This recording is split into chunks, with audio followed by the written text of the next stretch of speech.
chapter 9, I think. So biggest pet peeve, not making decisions, Christians saying they're Christian and not being Christian. Yeah. People who drive slow in the fast lane or who ride in the median, being late. Dana, why's your name next to that?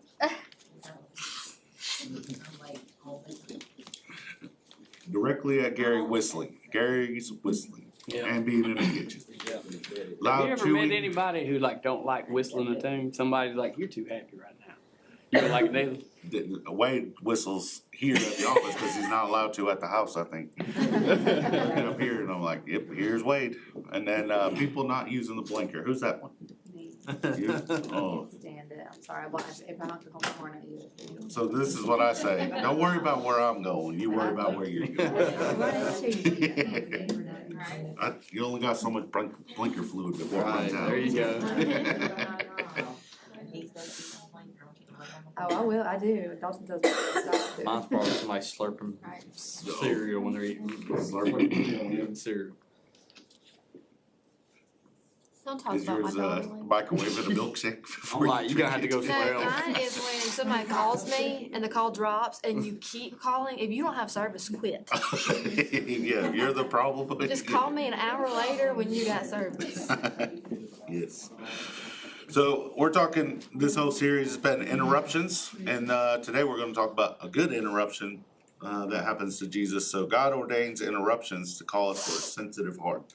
So sometimes the interruptions, you know, we always kind of think of them in negative, like that they're a problem or there's an issue going on. But sometimes it's maybe the Lord trying to get our attention to serve somebody, to be a minister at that time. The other icebreaker question, who's a friend who has an open invitation to crash on your couch at any time? Jesse. Jess. Jesse? Mhm. Well, I thought you slept on the couch. They can sleep but together. I You I ought to give see it- that couch, that's a It's big big enough. couch. It's big. Sure. I said if I'm gonna sleep Feet to on it, feet. it's gonna be a big one. Feet to feet. Mhm. Who's that one friend? Robbie? Ain't nobody got no friends? Yeah, my Nope. best friend. Nobody's looking. Like ain't nobody sleeping on my couch. Yeah, that's my couch. My dog Layla stays right there. So there's a story of a guy named Peter.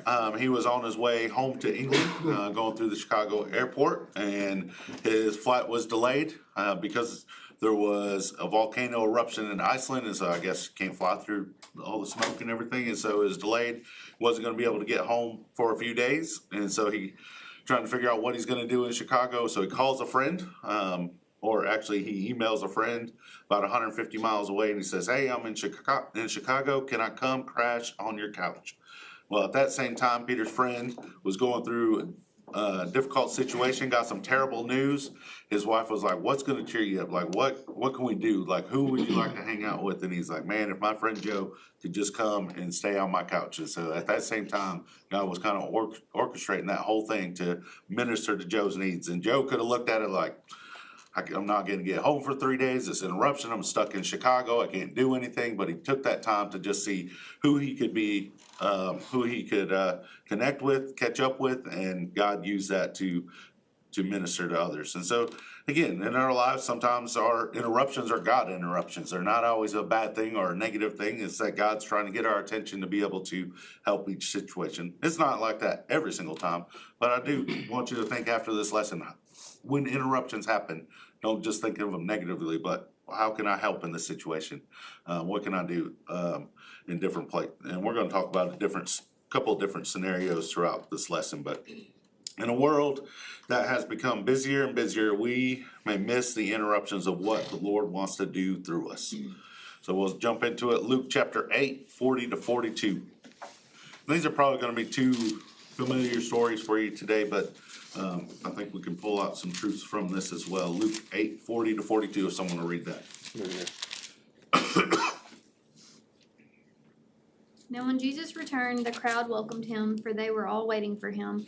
And there came a man named Jairus, who was a ruler of the synagogue. And falling at Jesus' feet, he implored him to come to his house, for he had an only daughter, about 12 years of age, and she was dying.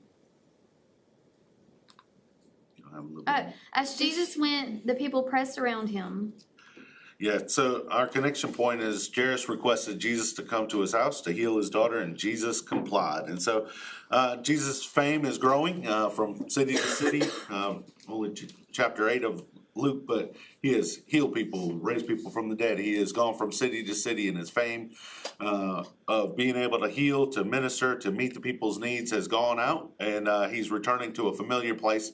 And when he gets to that city, the crowds are waiting for him. Some are waiting just to see him, to get a glimpse of who this person is that everybody's talking about. Others have needs. Others have specific needs that they're trying to put before Jesus, to have him to minister to them or to have a miracle happen, because they've heard the stories that have happened in other places, and it brought hope to them, to the point where there's probably many that are traveling, trying to figure out his route, where he's going, and bringing their friends and family to be able to be healed by him.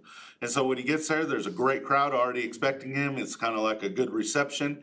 And this man named Jairus, who's a leader of the synagogue, falls down at Jesus' feet. What's kind of ironic about that?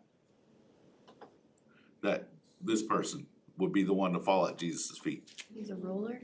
He's a ruler, yeah, in the synagogue. And so, like, at this point, it's not escalated to the point where they're like, Jesus ain't coming in here anymore. But it's still, at the same time, this guy's a threat to what Judaism is and what they're doing in the synagogue, what God has for his plans for the temple and things like that. And so this guy, Jairus, either believes that Jesus is the Messiah, or he has heard the stories and he thinks this guy can do something for me.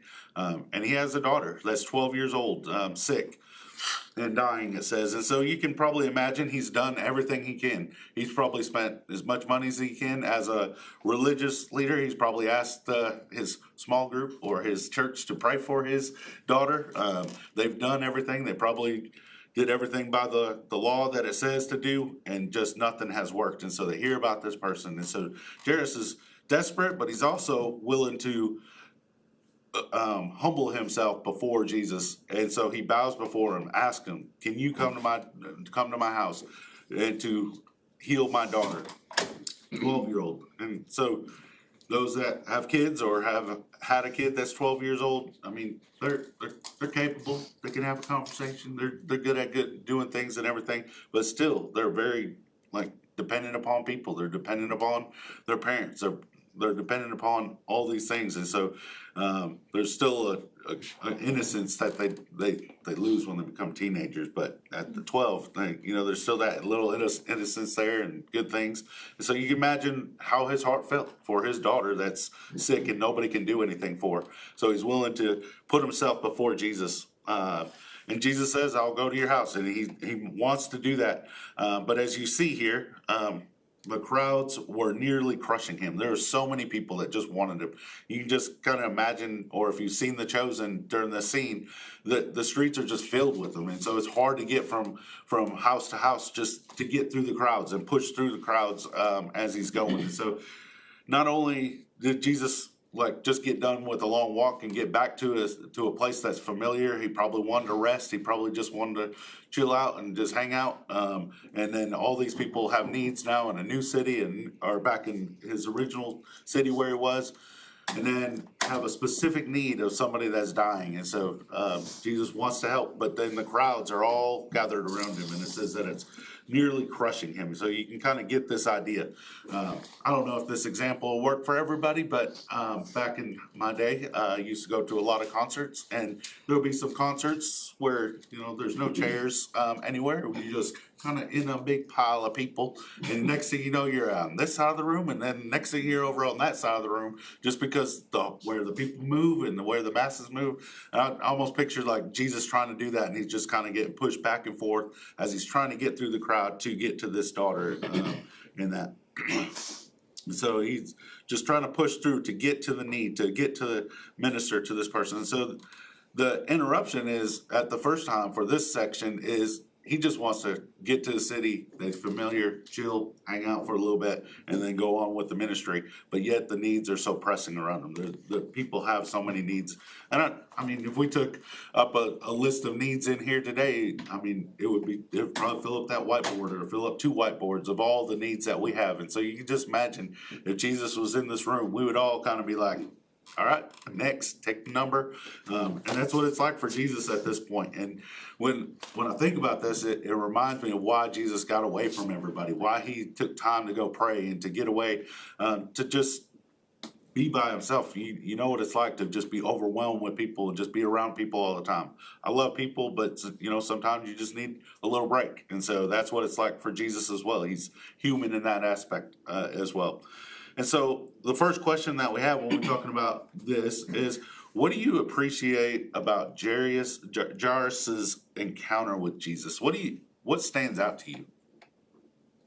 He knew he was in a place where people would be like, doesn't he think he's almost like better than him in a way? Uh-huh. But here he is humbling himself because his daughter's sick. Yes, I mean, there's a lot of pride being the head of the synagogue or the Pharisee. It's like he swallowed his pride and he knew that was his daughter's only hope. Mm-hmm. What else? It was in front of the crowd. Yeah, he was willing to do that. I mean, we talked about this a couple weeks ago, and Luke, where it talks about the paralyzed man, and they saw that the house was full. They're like, man, what are we going to do about this? But they went to extremes. They tore the roof off and dropped their friend in. And we see this over and over again, this theme of when there's hope and you get your chance to have your hope fulfilled, you're willing to do whatever. And so there's a crowd there, and he still falls before him. In some ways, it might have been like offsetting to the people around him, like, this guy's the head of our church. He's now on a dirty ground, on the dirt, willing to put himself before this Jesus in that sense. What else?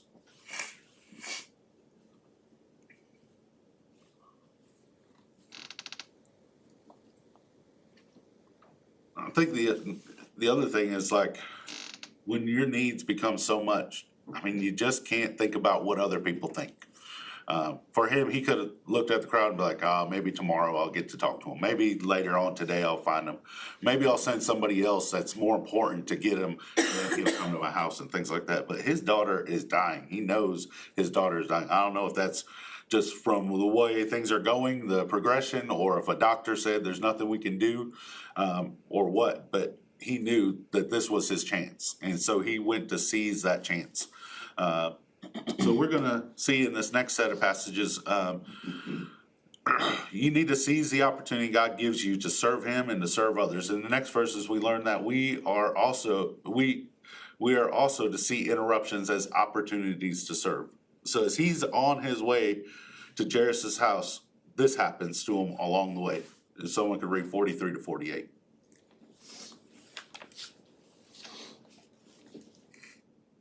A woman suffering from bleeding for 12 years, who had spent all she had on doctors and yet could not be healed by any, approached from behind and touched the end of his robe. Instantly her bleeding stopped. "Who touched me?" Jesus asked. When they all denied it, Peter said, "Master, the crowds are hemming and you in and pressuring against you." "Someone did touch me," said Jesus. "I know the power has gone out from me." When the woman saw that she was discovered, she came trembling and fell down before him. In the presence of all the people, she declared the reason she had touched him and how she was instantly healed. "Daughter," he said to her, "your faith has saved you. Go in peace." So a woman sought healing from Jesus, and Jesus stopped in his tracks to speak with her. So this bleeding is probably best understood as some type of menstrual bleeding for 12 years. And as a Jewish woman, she would be considered unclean. So she has not been able to be in the synagogue. She has not been able to be in the temple. She has not been able to be around religious people. There's probably the only people that have been around her are those that were Gentiles or people that are in her family that are willing to just overlook that to help her, to minister to her. But she's probably more alone than she is anything else. For 12 years as an outcast in the city or in the place, she can't go and just buy her food because she can't be in the normal places that everybody is. And so again, we see the desperate, we see the need. She knows it. I don't even have to kind of ad-lib this. We see that here, that she has spent all that she has, everything she has. She went to the doctors. They could do nothing for her. But again, she hears about this Jesus. She hears about this person that is able to go around to heal, to minister, to meet the needs of people. And so with that, she is willing to do whatever she can. Like Wade's gonna probably say this in his sermon, but since he was out last week, he got back, and the first thing he said, he's like, there's no place like home. There's no place like coming back to Northcrest. Even though he was doing a good work and preaching and things like that, and he was in church, could you just imagine 12 years just kind of being an outcast, a person that can't be around? She's not even supposed to be in the mix of all these people.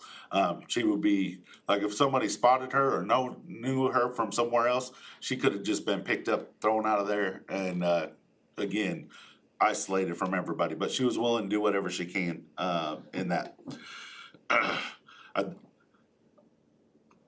don't like a whole lot of like Christian shirts that say Jesus is something, like Jesus is my homie, but there's one that says that he's a hope dealer. That's pretty cool. And in that sense, that's what I got from this whole lesson. All these people, they just had a glimmer of hope, and they were willing to do whatever they could to have that met. The problem, I think, in most of our society and our Christian faith is when we lose our hope. When we have no hope, that's when we isolate. That's when we go down these downward spirals. And so hope is a big deal. We need it. We have to have it. And with Jesus, we should always have hope. She doesn't get a chance to speak to Jesus. I don't know if she just doesn't think she's worthy or she just can't get to him. I envision her like probably crawling to try to get to him. If she's touching the end of his robe, that means it's probably on the ground. And so she's probably on her knees.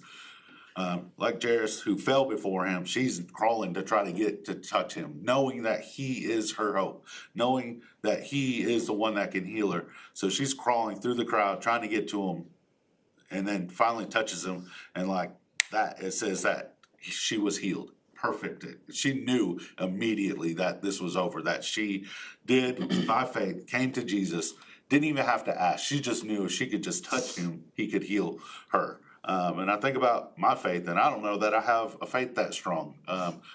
That would just knowing that talking to Jesus would be enough, or getting close to Jesus would be enough. And so to think about that and where she was, she's desperate. She's willing. She touched his robe, and his power goes out, and she is healed at that moment.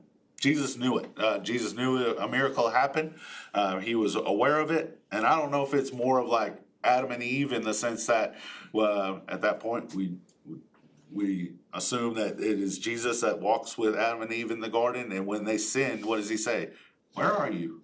We probably know that he knows where they are. He wants them to come out or to put it out there. And I think in the same way, he's not mad or angry that somebody touched him. I mean, it seems like he's maybe like worked up a little bit because he's like, who touched me? Who touched me? Peter talks to him, and then he's like, no, my power went out. I know somebody.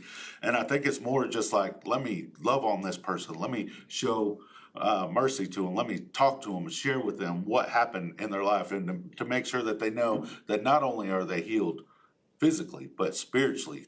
They're a daughter now. They are part of the kingdom. And so this woman's faith has healed her, not only physically, but spiritually. So he wants to talk to her. So that's why he's asking. But he also wants her to bring that forward. And so she's scared. She puts herself, she's trembling. She fall down. She's probably crying. She's probably like, it's me. I'm sorry. I just needed it. I needed to touch you. I needed that healing. And she shares what happens in her life. And he says, daughter, he said to her, your faith has saved you. Go in peace. And so I don't know what you're dealing with today or what's going on in your life, but I think verse 48, that idea of your faith has saved you, go in peace. I mean, that's what we need to kind of rest in. Remember that we have a relationship with Jesus, that he has done great and mighty things for us, that he is always there for us. There's nothing in your life that he can't help you overcome. And if he can't overcome it, he is there with you. He is going to walk with you as you go through whatever it is. It might not be an instant healing like this lady here, but there's things in our life that he'll be right there with us. Somebody to always be able to lean on, somebody to always to ask help for, in that sense. So how can we determine when an interruption is a God-given opportunity to serve? How do we know that this is what God wants us to do?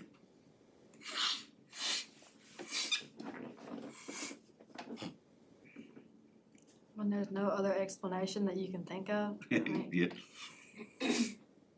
Yes, I think a lot of times the interruptions that I realized were a God thing, didn't realize it till after. But I was obedient in the moment, but then I didn't realize what he was doing till later. Sometimes he doesn't reveal the whole thing. Yeah, what else could it be?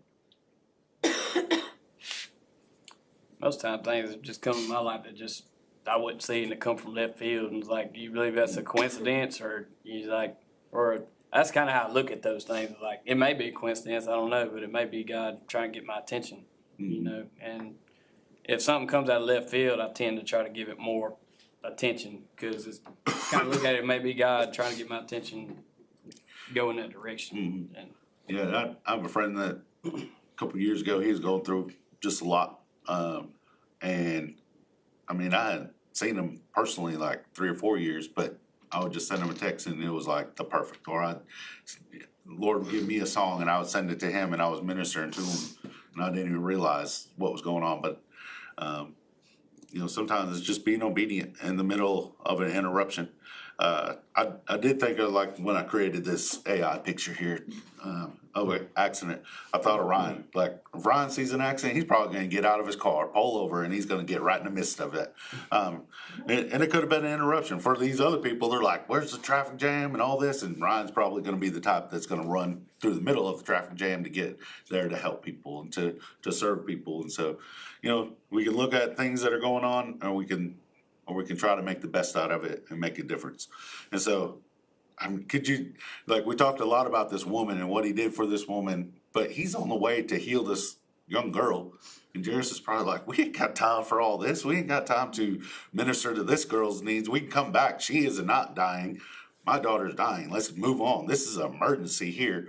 And then you're going to take your time over here. And I think we kind of look at that with God. Like, we're praying, asking him to work in our lives and some things. And we're like, Lord, you need to do this week. And then it's a month later and you still don't see God's movement. We still don't see what he's doing. And we're like, you need to move on. You're helping all these other people. What about me?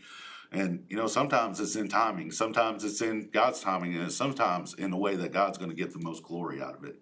I've shared this before. God does not share his glory with anybody. If somebody else can get the credit for something that he's going to do in your life, he's probably just going to give it to him, because he's not going to share it. He's not going to share that with somebody else. But if you want to give God the glory of what's happening in your life, you got to wait for his timing and some of that. And I know that's hard. And I know it's easier said than done. But there's some things that just come after times of difficulty and times of suffering, that you get to see it at the other end. And it's a beautiful picture of what the Lord is doing.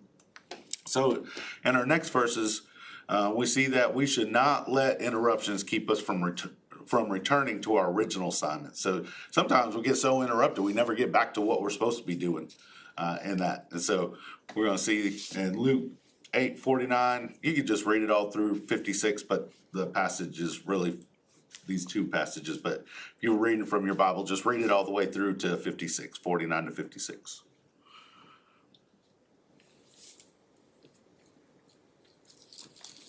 While he was still speaking, someone came from the synagogue leader's house and said, "Your daughter is dead. Don't bother the teacher anymore." When Jesus heard it, he answered him, "Don't be afraid. Only believe and she will be saved." So, hold on. You can just read it. Just read? Okay. So he took her by the hand and called out, "Child, get up." Her spirit returned and she got up at once. Then he gave orders that she be given something to eat. Her parents were astounded, but he instructed them to tell no one what had happened. All right, so although Jairus' daughter died, Jesus continued to his house and brought the daughter back to life. So at first it looks like Jesus is too late. And we see that it's kind of a common theme, throughout the Gospel of Luke. It seems like it's too late, but Jesus can overcome whatever it is. Especially when you think about, Lazarus being raised from the dead, it's like, Jesus, if you just would have been here a couple days ago, if you just would have came when I asked you the first time. And he's like, I'm doing a work, you don't even know what's going on. You're about to see something that you didn't think was possible, in that. And so, in kind of the same way, the synagogue leaders comes out, meets Jairus, and Jesus, and says, it's too late. Don't bother him anymore. Jesus, you can move on. You can go back to ministering to the crowds. You can go back to whatever you were doing before, because it's too late.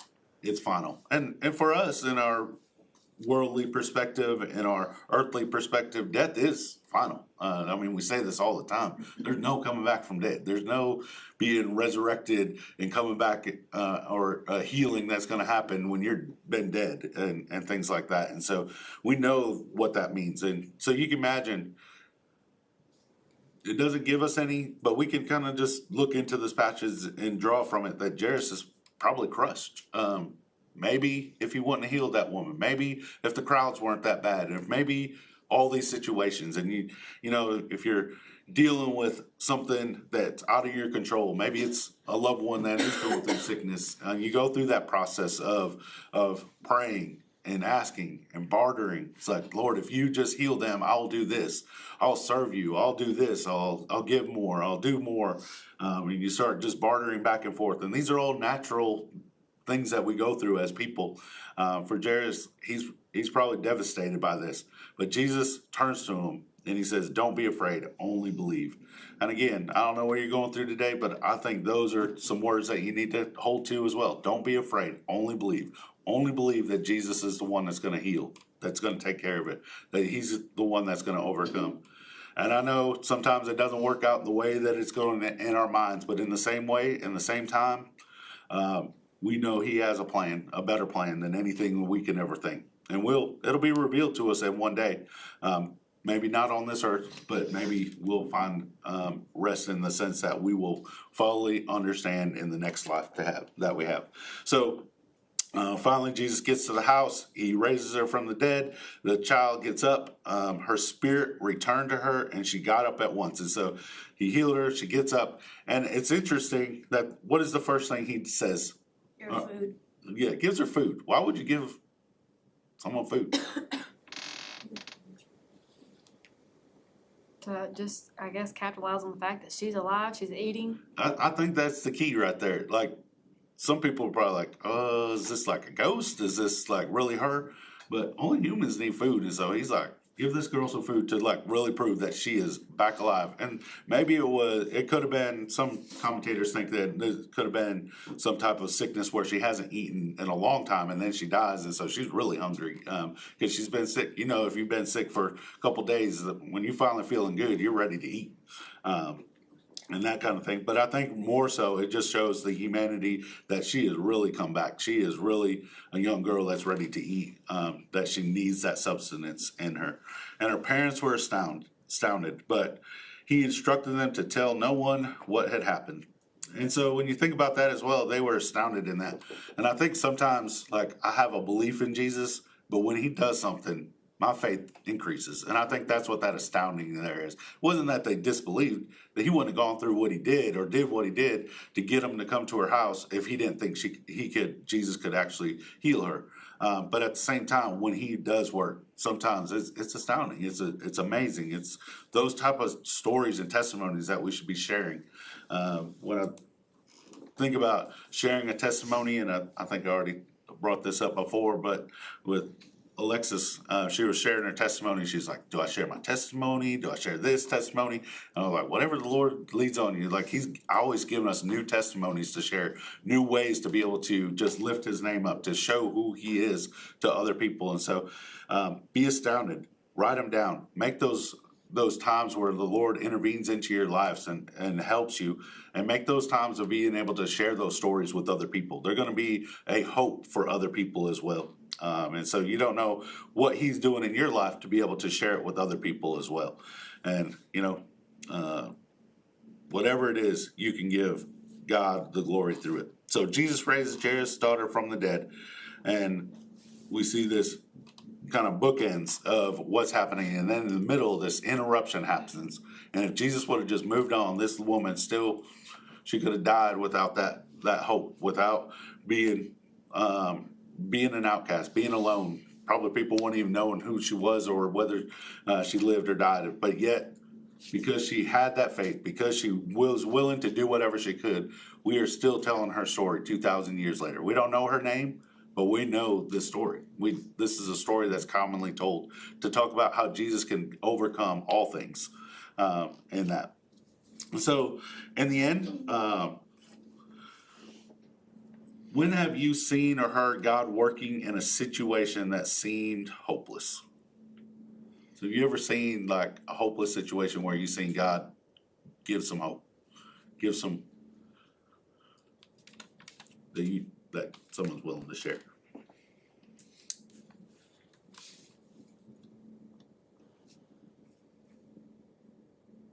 I will. Yeah. Well, I was pretty much dead when I had this stroke, and it was like I was in the hospital for lots of days, and like she knows. I went to his yes, and I was there for like, I had a aneurysm and 2 strokes, and yeah. Yeah, so how long ago was that? Like three? It's almost 3 years ago. Yeah, so. And now I drive, I do everything. Yeah, so I remember like praying for you before I ever met you, like Yeah. your story, your testimony, and things that were going on, and yeah. With my second baby, Aaliyah, it wasn't hard. It wasn't easy for us to have a baby, but Aaliyah, it was like a year and a half into like fertility medicine and all this stuff. And then I had a really bad pain one night. I just knew that I was miscarrying. It was weird. Like I knew the medicines were lining up right, everything with the schedule was right. So I thought, this is gonna be it. And the next day I was supposed to go for like an ultrasound to see if there was a follicle or something, and it was just bent over, screaming pain. So I went to the doctor, and they basically told me that either I was miscarrying and it was too early to tell, or that I needed to get off all the medicines and stop trying for a long time because my hormone issue was not getting along with the fertility medicine, and it just crushed me. Then Brother Paul told me to sing that Charity Gale song, that Seed of Faith song, and I was like, how? When I don't have one.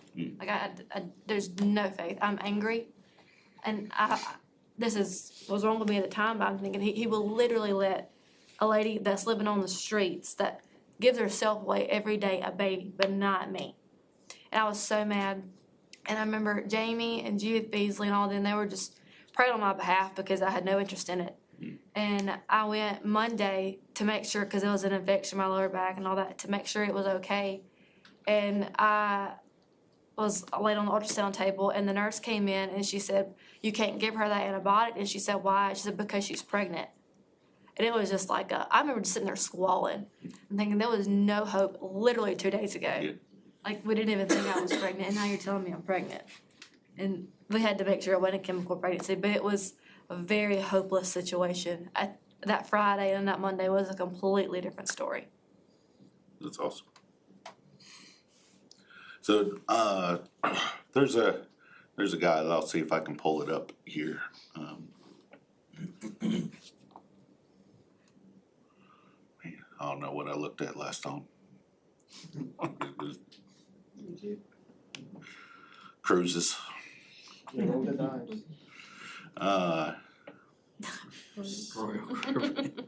that's what my life. So there's a guy that I've been following for probably like 4 years now called Murph, and he has started with during COVID. His testimony, I mean, he's probably semi-Christian. He's doing a lot of Christian humanity. I don't know that he would I don't know if he would consider it the same faith that we have, but he's doing it out of faith. He was in a hopeless situation. He just looked at the world around him and is like, there's got to be something more. There's got to be something I can do. And so he starts traveling the world during COVID. When it shuts down, he starts right before that. The world shuts down. He's in South America. He can't get out because there's no flights. He's an American citizen that he's stayed way too long. And so if he does like try to fly out, he's not going to be able to return. And so he stays in South America. And it started out like he would see a homeless person, help him out.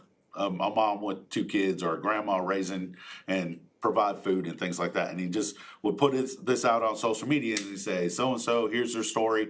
Would you like to give? And like people were giving thousands of dollars in South America and other countries that he went to, thousands of dollars. I mean, that'll help him for years. And so he's seeing like this little bit of impact. And so then it builds from there and he starts giving out Christmas gifts and things like that. And so it's just trying to help. And then he would start building homes for different people. And now he has this whole city that this government has given him. And he's creating a city that's going to be able to be sustainable for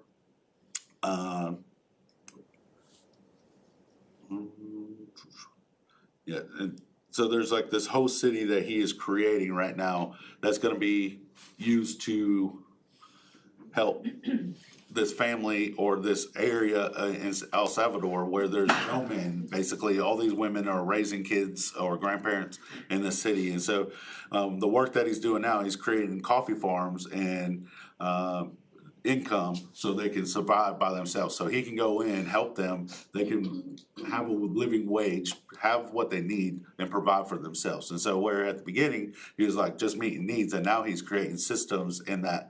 And so if you don't know about this, I would suggest go on YouTube and like look back at some of the older ones and just see the different things. And the reason why I first got pulled towards it is he was in Colombia.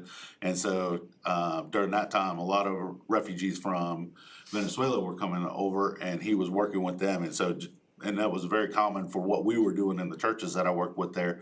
And so I was just trying to see what he was doing and seeing the needs. And it's like, it was the picture of what we see there, and it's the things that the churches are doing there that he is doing the same thing, but he ended up in El Salvador, and that's the place where he is now. But he's creating this environment in that, and I thought it was cool that he would just put it on social media, and all these different people are just giving different ways to provide. And so on this, for those that in South America, like they have more fruit than anywhere else, or Colombia, there's more fruit than anywhere else.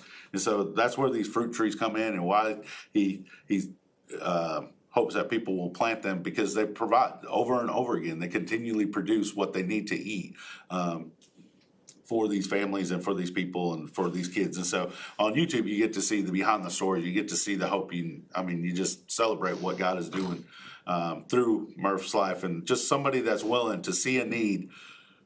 In his life, he just saw the hopelessness and wanted to bring hope through the gospel, through Jesus, and he was willing to be that vessel. And I think we don't have to go to another country. We can do that here in Meridian. We could do that in the cities that we live in.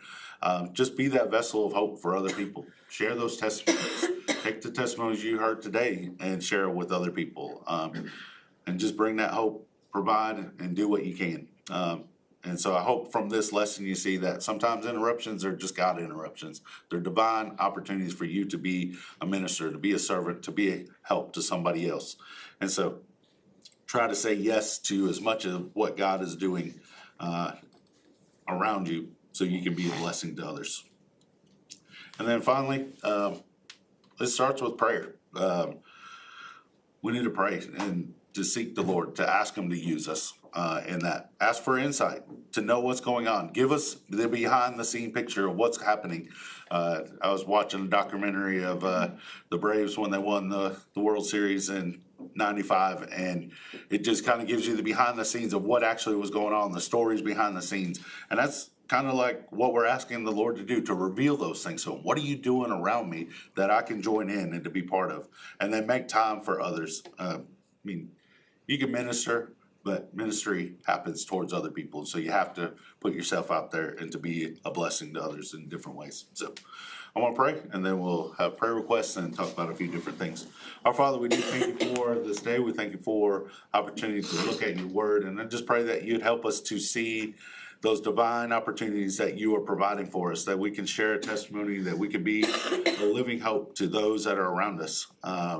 Just Father, give us opportunities to be your hands and feet, to minister, to provide, to meet a need. And I just pray that you would use us in that way, whether that's collectively or individually. Father, I just pray that you would continue to draw us together to be able to minister to those not only in our group, but those outside of our group. And Father, as we see the need, that we'd be able to meet it through your grace and through your mercy. It's in Jesus' name I pray. Amen. Amen. All right, so